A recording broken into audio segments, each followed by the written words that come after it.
Live from Fargo and serving you on TV, online, and on the go. This is Valley News Live at 10. The largest mall in North Dakota is mandating that all of its visitors wear a mask. The policy at West Acres Mall starts Monday, and Valley News Team's Katie Opperly has reaction. What once was a suggestion has become mandatory. I think it's a good idea so the coronavirus doesn't spread to everybody. The mall saying with over 80% of the stores already requiring face coverings, this is the next step to keep customers safe. Shoppers say it's part of being courteous to those around you. I think it's really gonna help the older people. Yeah, I mean, I don't really care, but it is what it is, you know? A Facebook post on the West Acres page says these precautions were put into place now as we are headed into the busiest shopping season of the year. But not everyone is on board with the new protocol. I don't like it a lot. I feel like it's uncomfortable. It's not really a fashion statement. Some people tell Valley News Live that this move will cost the mall customers. They say they won't be coming back until the mask mandate is over. Children 5 and under are not required, but are encouraged to wear a mask. All other visitors and employees must wear one. In Fargo, Katie Opperly, Valley News Live. Masks can be taken off when eating or drinking in the mall.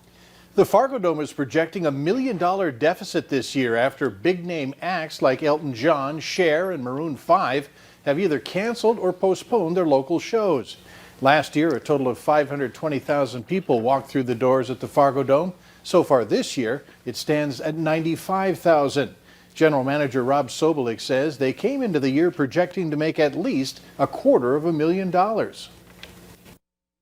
We definitely will be operating into a deficit this year for 2020, and that'll likely be, in the $1 million range or so. Sobolik says he's talking with North Dakota State University to host up to 3 football games this fall with people attending. The Fargo Dome has cut nearly $250,000 in budget expenses this year.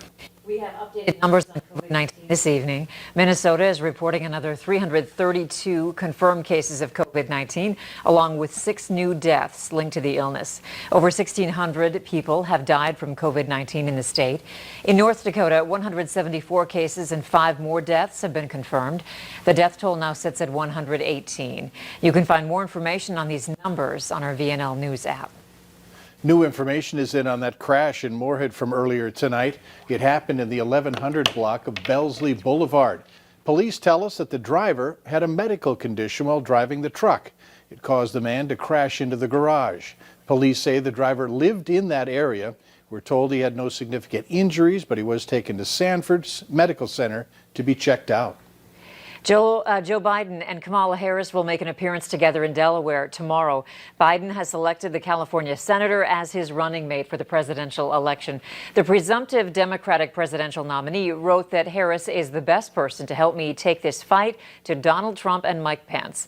The 55-year-old Harris is the first black woman to join a major party ticket and the 3rd woman to serve as a VP candidate for a major political party. We have enough of the vote in from today's Minnesota primary to let you know who will move on to the November general election. In the U.S. House race, 7th District, it's been Michelle Fischbach leading the way since the first numbers rolled out. She's going to move on to challenge longtime incumbent Colin Peterson, who dominated. In the race for U.S. Senate, DFLer Tina Smith is seeking her first full term and overwhelmed 4 challengers today.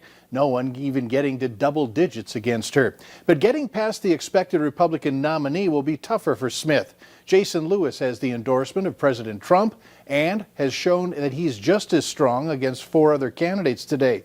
You can follow these races and many other Minnesota statewide and local races by going to our VNL News app. North Dakota Secretary of State Al Jaeger says 3 measures have been approved and will be on the November ballot. The first measure seeks to increase the Board of Higher Education from 8 to 15 governor-appointed members. It also states any member of the Legislative Assembly, state elected office, or any employee of the state or an institution controlled by the board may not serve on the board.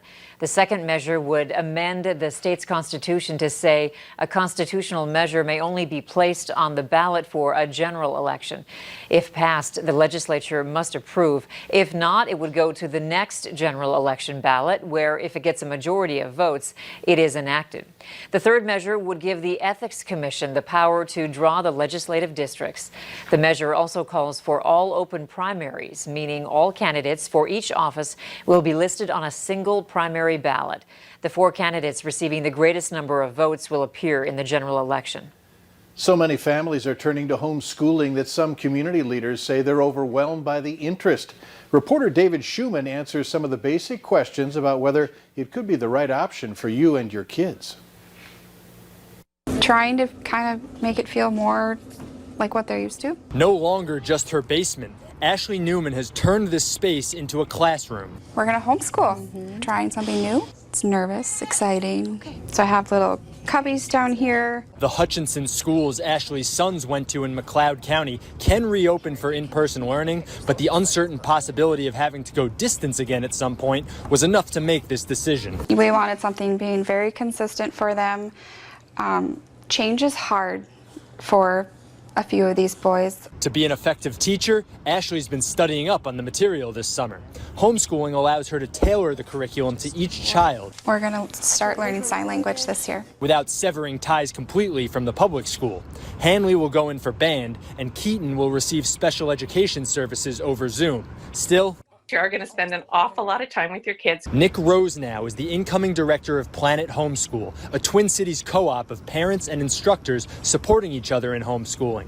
She wants families to know they're not alone in this. There are certainly parents who are single parents, who are working parents, who make homeschooling work, so you shouldn't see that as a deterrent to homeschooling, but you should be prepared to do additional work to make that happen. Ashley says a big missing piece is the socialization of school, so she's arranging with neighbors to have play dates during the day. You have to decide what's best for your family, and this is what we've decided is going to work for us. Schoolers in Minnesota have to submit a letter of intent to do so before October 1st. It's not a permanent choice. Families who feel that it isn't right can return to public school.